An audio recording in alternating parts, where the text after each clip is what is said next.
Lea at Liza, bida sa Hollywood film na Forgotten Island. Wow, magkasama sina Lea Salonga, film singer na si Her, at Liza Soberano sa bagong pelikula ng DreamWorks Animation, Forgotten Island.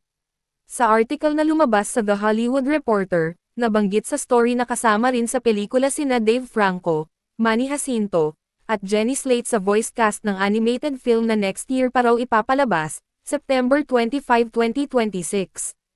Ayan na, komento ni Lea sa nasabing shared post nila. Kamakailan lamang ay napanood si Liza sa pelikulang Lisa Frankenstein habang si Lea nakilala sa kanyang papel sa mga Disney film particular na sa Aladdin, at kauna-unahang Pilipino na nagkaroon ng star sa Hollywood Walk of Fame. Kaagad namang nag-trending si Liza kahapon sa X dahil masayang-masaya ang fans niya.